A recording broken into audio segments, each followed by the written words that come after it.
Assalamualaikum warahmatullahi wabarakatuh. So how do you usually practice to playing a keyboard? I usually practice with my teacher in my home.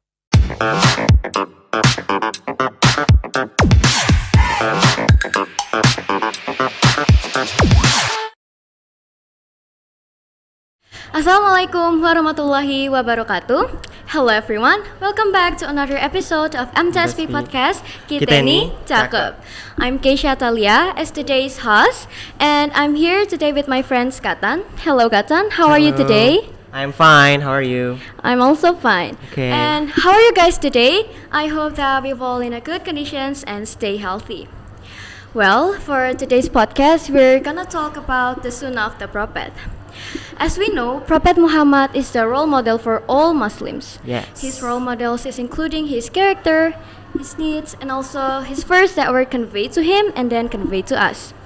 So today, I'm here with Gathan to ask him about the Sunnah of the Prophet. Okay, Gathan, can you explain to us what exactly is the Sunnah of the Prophet? Well, Sunnah is the main source of Islamic law after the Quran. In Islam, Sunnah refers to the actions, attitudes that were said by Prophet Muhammad SAW. It can also be referred to the line of struggle that has been conveyed by Prophet Muhammad SAW. Okay, can you tell us what is the virtue of doing the Sunnah of the Prophet? Practicing the Sunnah of the Prophet is the deed that are loved by Allah Subhanahu wa Taala. Besides that, people that do the Sunnah of the Prophet will be close to Prophet Allah Subhanahu wa Taala. And also the people who has done the Sunnah of the Prophet gets two rewards at once. So that is the virtue of doing Sunnah. Okay, can you explain to us what is the kinds of Sunnah of the Prophet? So there are three kinds of Sunnah, which is Sunnah Qauliyah, Sunnah Fi'liyah, and Sunnah Takririyah. Maybe you can explain to us specifically about each kinds of Sunnah and maybe give us the example for each kinds of Sunnah. Of course, Sunnah Qauliyah is basically the Sunnah that is told by Prophet Muhammad SAW, like the virtue of learning. And also, Sunnah Fi'liyah is based on the actions of Prophet Muhammad SAW, such as performing the rituals, prayers of Haji, and others. While Sunnah Takririyah is based on the silence of Prophet Muhammad SAW. This silence is when the apostle known the events that has been done by Prophet Muhammad SAW. Okay, can you give us an example of Sunnah of the Prophet that we can do in our daily activities? Of course, I will say about the Sunnah of sleeping and going to the bathroom, since we do it in our daily life.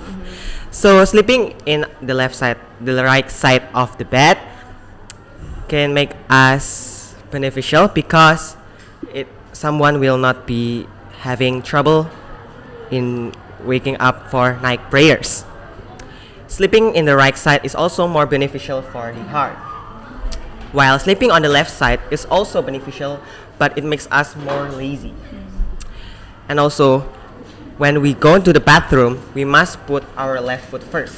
And when we go out, we must use our right foot first. It is because the bathroom is a dirty place. So, it is better that we put our left foot first. And also, we must not make a noise there. And when we do istinja, it is not recommended to use our right hand because our right hand is used to do good and clean deeds. So this is the wisdom of not doing istinja with right hand, because not to mix the dirty and the clean one. Wow, so a very simple things to do can has a great meanings for our lives. Yes, it is. Do you still do Sunnah of the Prophet in our daily life? Yes, I do. Of course. How about you? Yes, I do the Sunnah of the sleeping and also learning. I'm doing some of the Sunnah of the Prophet like Tahajjud prayer and else. Yes. And I don't know why, but I feel like it makes me become more productive and it makes me calmer. Do you feel that too? Yes, of course. Do you feel that it has the advantage of science too? Yes, I think. Well, do you know that the Sunnah of eating and drinking while sitting is also the Sunnah of Nabi or Prophet? Because according to science, eating and drinking while sitting helps us in a better digestion, because what we eat and drink directly flows through the stomach wall gently and slowly. Makes sense. I also know that when we're sleeping to the right side, it can decrease the pressure of our hearts, right? So I think when we're doing the Sunnah of the Prophet, it's not just only good in our religions, but it also has another benefits according to our health, attitudes, and our lives. Okay, so that's all for today's. Thank you so much for Gathan, and also thank you so much for watching these videos. I'm so sorry if there is some mistakes, and I hope that we can learn something new from this podcast. Lastly, we say Assalamualaikum warahmatullahi wabarakatuh. See you.